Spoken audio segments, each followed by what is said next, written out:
गर्मियों की रात में लंबी ड्राइव से बेहतर कुछ नहीं होता। सोचिए, खुले खिड़कियों से आती हुई गर्म हवा, गाड़ी तेज से सुनसान हाईवे को चिराती हुई आगे बढ़ रही है। कम से कम मेरे इलाके में तो यही नजारा है। रात में हाईवे पर ज्यादा गाड़ियां नहीं होती, पुलिस भी ना के बराबर होती है, तो मुझे लगभग पूरी आजादी रहती है। जैसे चाहूं वैसे ड्राइव करूं, और यकीन मानिए, मैं उसका पूरा मजा लेता हूँ। पापा के पास मारुति डिजायर थी। गलत मत समझिए, मैं कोई लापरवाह ड्राइवर नहीं हूँ। ना ही ऐसी रफ्तार से गाड़ी चलाता हूँ जो जान लेने वाला हो। लेकिन जापान इंजीनियरिंग की असली ताकत का मजा लेने से खुद को रोक नहीं पाता। उस रात भी वैसा ही था।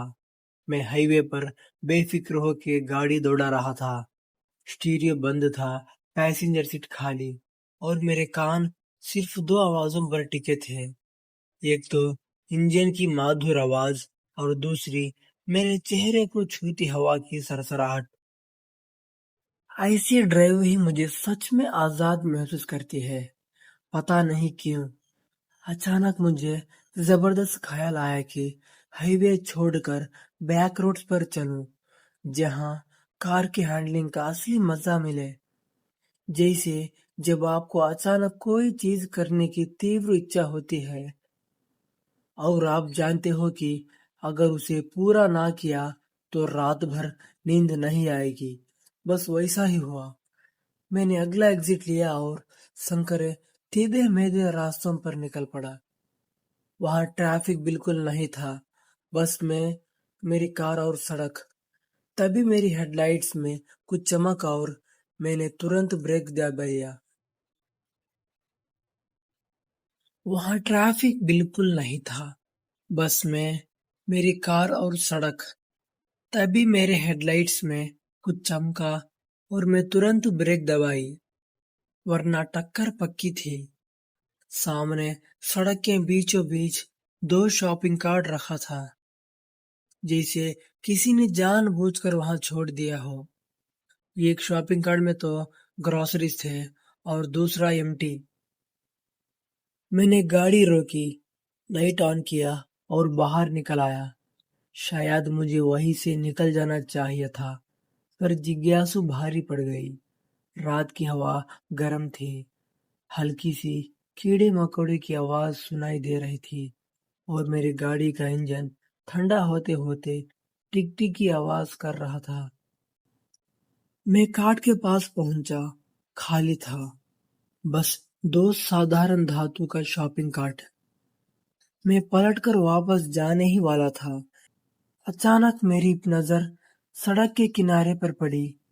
खिड़की से दो काले साए पूरी रफ्तार से मेरी तरफ भागते हुए निकल पड़े। मेरे दिमाग को समझने में सेकंड भर लगा, लेकिन दिल ने तुरंत कहा, भागो वरना मरो।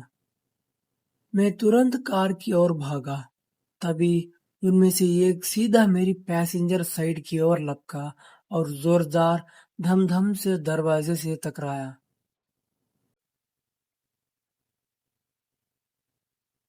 वो जरा भी नहीं रुका, जैसे कार उसके लिए अदृश्य हो। हमारी नजरें मिली, और मैं पत्थर की तरह जम गया। उसकी आंखें खून से भरी लाल थी, कपड़े फटे हुए थे, जैसे कांतों ने झाड़ी से गुजरा हो। चेहरा कीचड़, खून या किसी काले द्रव से लथपथ था। उसकी शक्ल पर कोई साफ भाव नहीं था, ना गुस्सा, ना मुस्कान, बस एक अजीब कालीपन।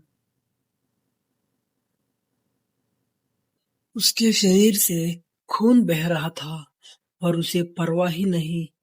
फिर उसने मेरे कार का दरवाजा खोलने की कोशिश की। तभी होश में आया, और गाड़ी दौड़ा दी। किसी तरह कार्ट को बचाकर सड़क से बाहर निकल पड़ा। ड्राइव करते वक्त दिमाग उलझा हुआ था, डर से कांप भी रहा था, और ये सोचकर अपराध बोध भी कि शायद اس شخص کو مدد چاہیے تھی۔ میں نے پولیس کو فون کر دیا اور لوکیشن بتا دی۔ گھر پہنچا تو کار روک کر ترنت پیسنجر سائڈ دیکھا۔ دروازے جگہ پر خون سے لت پت تھا، سائیڈ مرر، ہینڈل، یہاں تک کہ پچھلے کا بمپر بھی۔ جتنا خون میں نے سوچا اس سے کہیں زیادہ تھا، لگ بھگ انسانی شریر سے اسمبھو ماترا۔ دروازے پر ہلکا دنت بھی تھا۔ صبح پاپا نے گاڑی دیکھتے ہی حیران ہو گئے۔ بنا میری بات سنے چلانے لگے کہ کتنے غیر ذمہ دار ہو، اتنی رات کو گاڑی کیوں نکالے، کتنا خرچہ آئے گا۔ میں انہیں سمجھانے کی کوشش کرتا رہا، پر ان کی نظر میں بس گاڑی کا نقصان تھا۔ بعد میں جب صفائی ہو گئی تب جا کر وہ تھوڑا نرم پڑے، لیکن اس رات کے بعد انہوں نے مجھے شاید ہی کبھی دیر رات کار نکالنے دی۔ میں بہت سوچا، شاید وہ لوگ بغیر تھے اور شاپنگ کارٹ رکھ کر کسی کو روکنے کی کوشش کر رہے تھے۔ میں ان کے جال میں پھنستا بچ گیا۔ پولیس کا کوئی جواب نہیں تھا، لیکن مجھے ابھی بھی ڈر ستاتا ہے، کہیں اس ٹکر نے کسی کی جان تو نہیں لے۔ لیکن مجھے ابھی بھی ڈر ستاتا ہے، کہیں اس ٹکر نے کسی کی جان تو نہیں لے لی۔